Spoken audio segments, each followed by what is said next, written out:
ओम शांति। ओम शांति।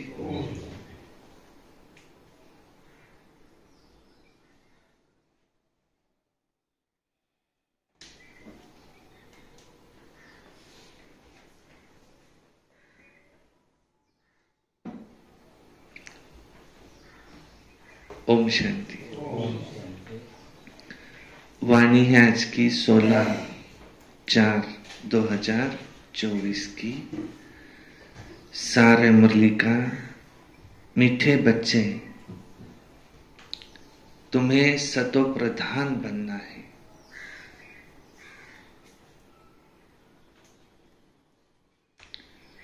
तो बाप को याद करो।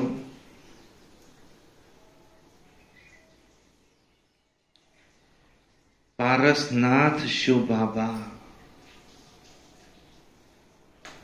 वो तुम्हें पारसपुरी का मालिक बनाने आए हैं।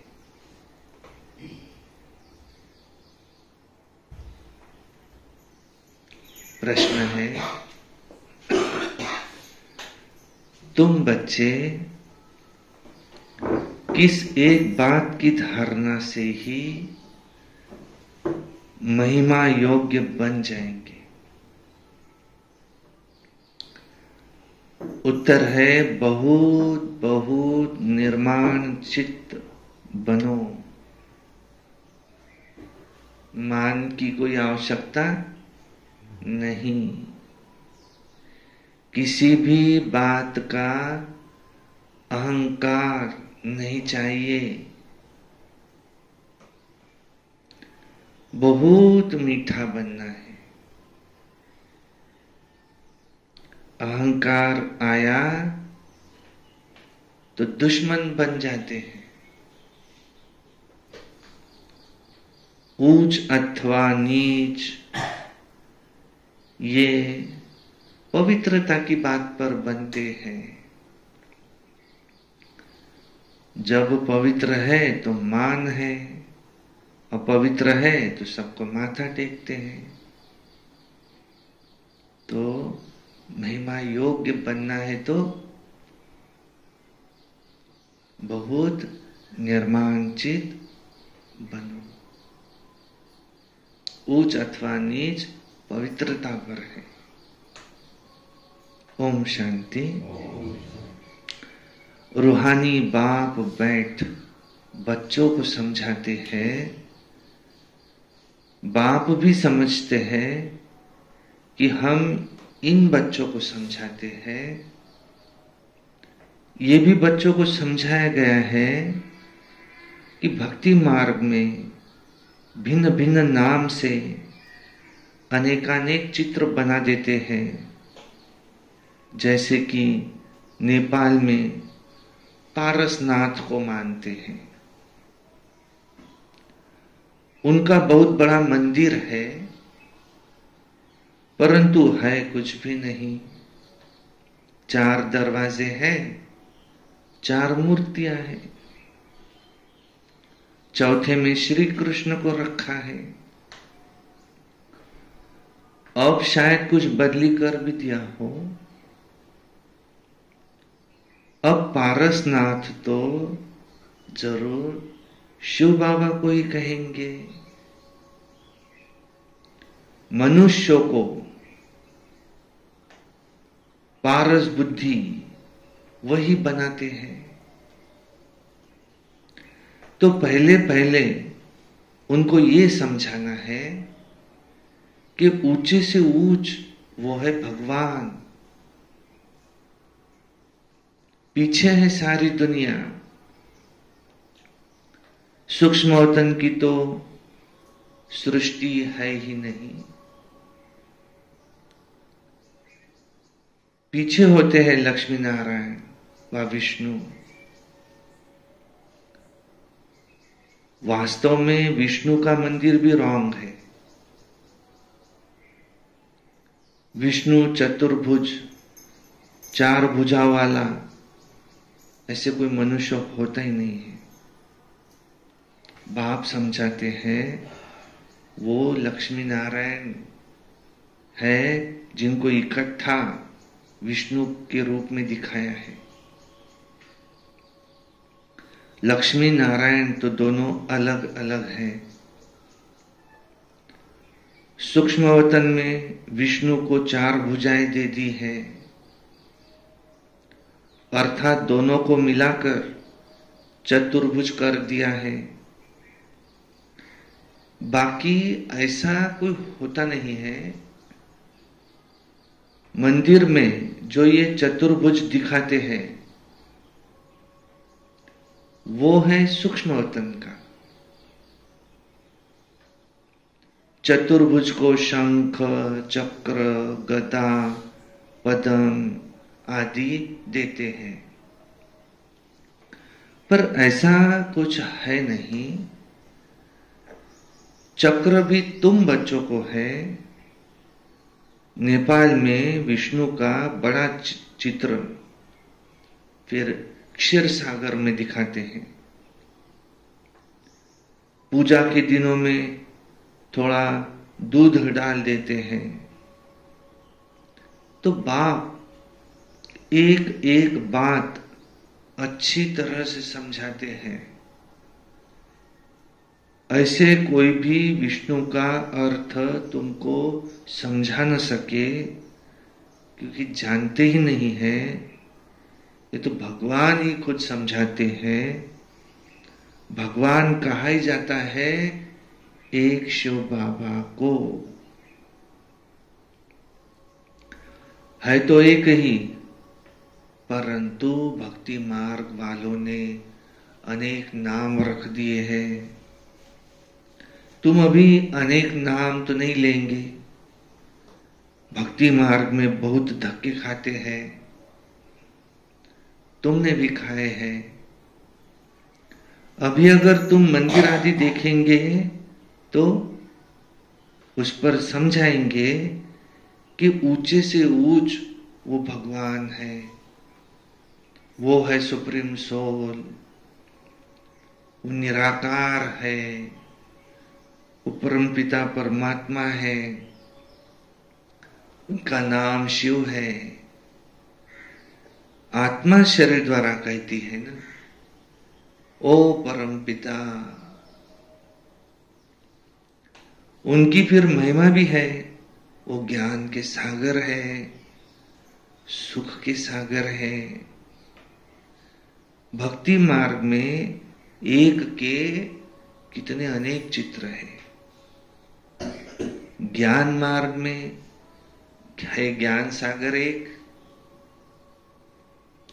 वही पतित पावन है, वही सर्व का सद्गति दाता है। तुम्हारी बुद्धि में तो सारा चक्र है। ऊंचे ते ऊंच है परम पिता परमात्मा। उनके लिए गायन है। कौन सा? सिमर सिमर सुख पाओ। अर्थात एक बाप को ही याद करो, अजपा जप उनके लिए चलता रहे, अथवा उनको ही सिमरन करते रहो, तो सारे कलह कलेश मिटे सब तन के, और फिर जीवन मुक्ति पद को पाओ। ये जीवन मुक्ति है ना। बाप से यह सुख का वर्षा मिलता है। अब अकेले ये तो नहीं पाएंगे, जरूर पूरी राजधानी होंगी। गोया बाप राजधानी स्थापन कर रहे हैं। सतयुग में राजा रानी प्रजा सब होते हैं। तुम ज्ञान प्राप्त कर रहे हो तो तुम जाकर बड़े कुल में जन्म लेंगे, बहुत सुख मिलता है।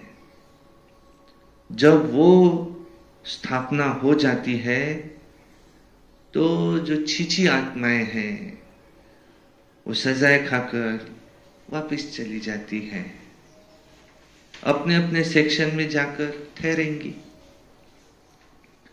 इतनी सब आत्माएं आएंगी, फिर रुद्धि को पाती रहेंगी। ये बुद्धि में रहना चाहिए कि ऊपर से कैसे आते हैं, ऐसे तो नहीं 2 पत्ते के बदले 10 पत्ते इकट्ठे आना चाहिए। नहीं, कायदेशीर ही पत्ते निकलते हैं। यहां बहुत बड़ा झाड़ है, दिखाते हैं एक दिन में लाखों की वृद्धि हो जाती है। पहले तो समझाना है कि ऊंचे ते ऊंच है भगवान, वही है पतित पावन, दुख हरता सुख करता भी वो एक ही है।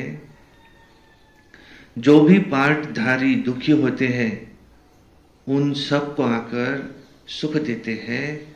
सुख देने वाला एक ही है और दुख देने वाला वह है रावण। रावण माना 5 विकार, पुरुष के 5 विकार, स्त्री के। मनुष्य को ये मालूम ही नहीं कि बाप आए हैं। जो आकर के समझे, बहुत तो समझते समझते समझते समझते फिर थिरक जाते हैं, बाहर निकल जाते हैं। जैसे स्नान करते करते कोई का पांव फिसल जाता है तो पानी के अंदर ही घुस जाता है। बाबा तो अनुभवी है ना। अब ये है विषय सागर, थिरकते थिरकते एकदम पांव फिसल जाता है। बाबा तुमको क्षीर सागर तरफ ले जाते हैं, परंतु माया रूपी ग्राह अच्छे अच्छे महारथियों को भी हप कर लेती है। जीते जी बाप की गोद से मरकर रावण की गोद में चले जाते हैं, अर्थात मर पड़ते हैं। तुम बच्चों की बुद्धि में है कि ऊंचे से ऊंच तो बाप है, फिर है उनकी रचना, फिर रचना रचते हैं। हिस्ट्री ज्योग्राफी सूक्ष्मवतन की तो है नहीं। भले तुम सूक्ष्मवतन में जाते हो, साक्षात्कार करते हो, वहां चतुर्भुज देखते हो, चित्रों में है ना, तो वो बुद्धि में बैठा हुआ है। तो जो बुद्धि में बैठा हुआ है तो जरूर साक्षात्कार होगा, परंतु ऐसी कोई चीज है नहीं। ये सब भक्ति मार्ग की चित्र है। अभी तक भक्ति मार्ग चल रहा है। भक्ति मार्ग पूरा होगा तो फिर ये चित्र भी नहीं रहेंगे। स्वर्ग में ये सब बातें भूल जाएंगे। अब तुम्हारी बुद्धि में है कि ये लक्ष्मी नारायण, ये 2 रूप, ये है चतुर्भुज के, इसमें दोनों है। लक्ष्मी नारायण की पूजा सो चतुर्भुज की पूजा। लक्ष्मी नारायण का मंदिर या चतुर्भुज का मंदिर, बात एक ही है। इन दोनों का ज्ञान और किसी को भी नहीं है कि लक्ष्मी नारायण ही कंबाइंड रूप है, ये विष्णु ही कंबाइंड रूप है लक्ष्मी नारायण का। तुम जानते हो लक्ष्मी नारायण का राज्य है, विष्णु का राज्य नहीं कहेंगे। वो पालना करते हैं, सारे विश्व के मालिक है, तो विश्व की पालना करते हैं। शिव भगवान आज मैं तुमको राजयोग सिखलाता हूं। राजयोग क्या है? अपने को आत्मा समझ, बाप को याद करो। इस योग अग्नि से विकर विनाश होंगे। डिटेल में समझाना पड़े, बोलो ये भी गीता है, ये भी है गीता। सिर्फ गीता में श्री कृष्ण का नाम डाल दिया है, वह तो रॉन्ग हो गया। सबकी ग्लानि कर दी है, इसलिए भारत तमो प्रधान बन पड़ा है। अब है कलयुगी दुनिया का अंत। इसको कहा ही जाता है तमो प्रधान, आयरन एजेड। जो सतो प्रधान थे उन्होंने ही 84 जन्म लिए हैं। जन्म मरण में तो जरूर आना ही है। जब पूरे 84 जन्म लेते हैं तो फिर बाप को आना पड़ता है। पहले नंबर में ये जो है इनके तन में आते हैं। एक की बात नहीं, सारी राजधानी थी, फिर जरूर होनी चाहिए। बाप सबके लिए कहते हैं अपने को आत्मा समझो, बाप को याद करो। इस योग अग्नि से तुम्हारे पाप कट जाएंगे। काम चिता पर बैठ, सब सावरे हो गए हैं। अब सावरे से गोरा कैसे बने, सो तो बाप ही सिखलाते हैं। श्री कृष्ण की आत्मा ही जरूर भिन्न भिन्न नाम रूप लेकर आती रहेंगी, आती होंगी। जो लक्ष्मी नारायण थे उनको ही 84 जन्म के बाद फिर ये बनना है ब्रह्मा सरस्वती। तो उनके बहुत जन्मों के अंत में बाप आकर उनमें प्रवेश करते हैं। फिर वो सतो प्रधान विश्व के मालिक बनते हैं। तुम्हारे में पारसनाथ को पूछते हैं, शिव को भी पूछते हैं, तो जरूर उन्हों को शिव ने ही ऐसा पारसनाथ बनाया होगा, क्योंकि टीचर तो चाहिए ना। और वह है ज्ञान का सागर। अब सतो प्रधान पारसनाथ बनना है तो बाप को बहुत प्यार से याद करो। वही सबके दुख हरने वाला है। बाप तो सुख देने वाला है। यह है कांटों का जंगल। बाप आए ही है फूलों का बगीचा बनाने। बाप अपना परिचय देते हैं, कहते हैं कि मैं इस साधारण बूढ़े तन में प्रवेश करता हूं। ये भी अपने जन्मों को नहीं जानते। भगवान आज है, मैं तुमको राजयोग सिखलाता हूं। भगवान सिखलाए, ये तो जैसे ईश्वरीय लॉटरी। और भगवान सिखलाए, यह तो ईश्वरीय यूनिवर्सिटी ठहरी। एम ऑब्जेक्ट है ही राजा रानी बनने की, परंतु प्रजा भी जरूर बनेंगी। मनुष्य योग योग बहुत करते हैं। निवृत्ति मार्ग वाले तो अनेक अनेक हठयोग करते हैं। वो कभी राजयोग सिखला न सके। बाप का है एक प्रकार का योग, वो सिर्फ कहते हैं अपने को आत्मा समझकर मुझ बाप को याद करो। अब 84 जन्म पूरे हुए, अब तुमको वापिस घर जाना है, तो पावन बनना है। एक बाप को ही याद करो, बाकी सब को छोड़ो। भक्ति मार्ग में तुम ही गाते थे कि बाबा आप जब आएंगे तो हम और सब संग तोड़ेंगे, एक तुम संग ही सब संग जोड़ेंगे। एक हम एक संग जोड़ेंगे। तो जरूर उनसे वर्षा मिला था। आधा कल्प है स्वर्ग, आधा कल्प है नर्क। रावण राज्य शुरू होता है। ऐसे से समझाना है। अपने को देह न समझो, आत्मा अविनाशी है, आत्मा में ही सारा पाठ नूंधा हुआ है जो तुम बजाते ही रहते हो। अब शिव बाबा को याद करो, तुम्हारा बेड़ा पार हो जाएगा।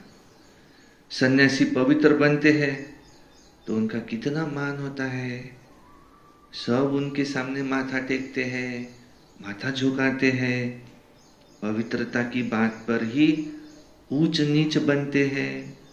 देवताएं बिल्कुल ऊंच है, सन्यासी तो फिर भी एक जन्म पवित्र बनते हैं, फिर दूसरा जन्म तो विकार से ही लेते हैं।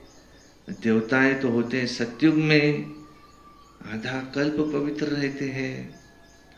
अब तुम पढ़ते हो, औरों को पढ़ाते भी हो, कोई पढ़ते हैं लेकिन दूसरों को समझा नहीं सकते। क्यों? क्योंकि धारणा नहीं होती। तो बाबा क्या कहेंगे? बाबा कहेंगे तुम्हारी तकदीर में नहीं है, तो बाप भी क्या करे?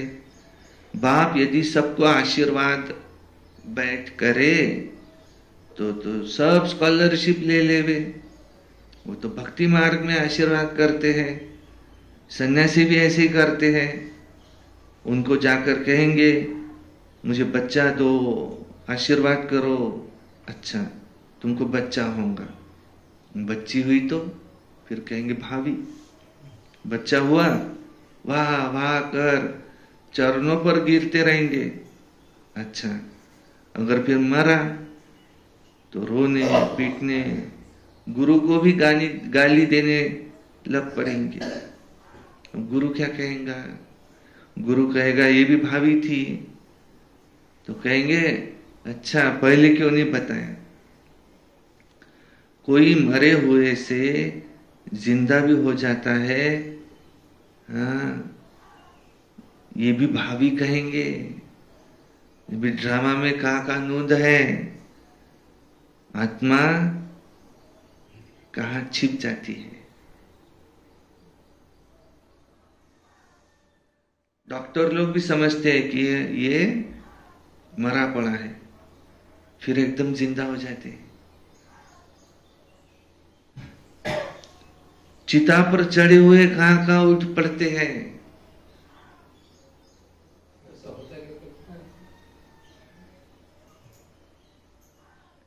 कोई एक ने किसको माना, फिर उसके पीछे ढेर पड़ जाते। तुम बच्चों को तो बहुत निर्माण चित्त होकर चलना है। अहंकार जरा भी न हो। आजकल किसको जरा भी अहंकार दिखाया तो दुश्मनी बढ़ी। तुम्हें तो बहुत मीठा होकर रहना है, चलना है। नेपाल में भी आवाज निकलेगा। अभी तुम बच्चों की महिमा का समय है नहीं तो उनके अखाड़े उड़ जाए, बड़े बड़े जग जाए और सभा में बैठ सुनाए तो उनकी पिछाड़ी तो ढेर आ जाए। कोई भी एमपी बैठ तुम्हारी महिमा करे कि भारत का राज्य इन ब्रह्मा कुमार कुमारियों के सिवाय कोई सिखला नहीं सकते। अभी तक ऐसा कोई निकला नहीं है। बच्चों को बहुत होशियार चमत्कारी बनना है। फलाने फलाने भाषण कैसे करते हैं ऐसे आपको भी सीखना है। सर्विस करने की युक्ति बाप समझाते हैं, सिखलाते हैं। बाबा ने मुरली जो चलाई बस एक्यूरेट कल्प कल्प ऐसे चलाई होंगी। ड्रामा में ये सब नूंद है। ऐसे प्रश्न नहीं उठ सकता कि ऐसे क्यों हुआ। नहीं, ड्रामा अनुसार जो समझाना था वो समझाता रहता हूं। बाकी लोग तो अथाह प्रश्न करेंगे तो बोलो, पहले मन मना भाव तो हो जाओ। बाप को जानने से तुम सब कुछ जान जाएंगे। पहले मन मना भाव तो हो जाओ। अच्छा, मीठे मीठे सिक्की लधे बच्चों प्रति माता पिता बाप दादा का याद प्यार और गुड मॉर्निंग रूहानी बाप की रूहानी बच्चों को नमस्ते। हम रूहानी बच्चों की रूहानी बाप दादा को याद प्यार गुड मॉर्निंग नमस्ते। सदा रहो हंसते, कम बोलो, धीरे बोलो, मीठा बोलो, सत्य बोलो, सोच समझ कर बोलो। वाह बाबा वाह, वाह ड्रामा वाह, वाह मेरा भाग्य वाह, वाह ब्राह्मण परिवार वाह, मैं बाबा का, बाबा मेरा। योगी बनो, पवित्र बनो, रोज अमृत वेला, प्रातः मुरली, सारा दिन याद में रहकर निमित्त बन सर्विस, सायंकाली 6:30 से 7:30 योग, रात्रि सोने से पहले याद का चार्ट, सदा प्रसन्न चित्त रहना, कभी क्रोध नहीं। और आज तो बाबा कह रहे निर्माण चित्त, महिमा योग्य बनना है तो बहुत निर्माण चित्त होकर रहना। जरा भी अहंकार न, मैंपन न। अच्छा, धारणा के लिए मुख्य सार, धारणा के लिए मुख्य सार है नंबर 1, सर्विस की युक्ति सीखकर बहुत बहुत होशियार और चमत्कारी बनना है। धारणा कर फिर दूसरों को भी करानी है। पढ़ाई से अपनी तकदीर आप ही बनानी है। 2 नंबर, किसी भी बात में जरा भी अहंकार नहीं दिखाना है। बहुत बहुत मीठा और निर्माण चित्त बनना है। माया रूपी ग्रह से अपनी संभाल करनी है। वरदान, बीती को श्रेष्ठ विधि से बीती कर यादगार स्वरूप बनाने वाले पास विद ऑनर भव। पास्ट इज पास्ट तो होना ही है। समय और दृश्य सब पास हो जाएंगे, लेकिन पास विद ऑनर बनकर हर संकल्प व समय को पास करो। अर्थात बीती को ऐसी श्रेष्ठ विधि से बीती करो जो बीती को स्मृति में लाते ही वाह वाह के बोल दिल से निकले। अन्य आत्माएं आपकी बीती हुई स्टोरी से पाठ पढ़े, आपकी बीती यादगार स्वरूप बन जाए तो कीर्तन अर्थात कीर्ति गाते रहेंगे। स्लोगन, स्व कल्याण का श्रेष्ठ प्लान बनाओ, तब विश्व सेवा में सकाश मिलेंगी। अच्छा, ओम शांति शांति शांति।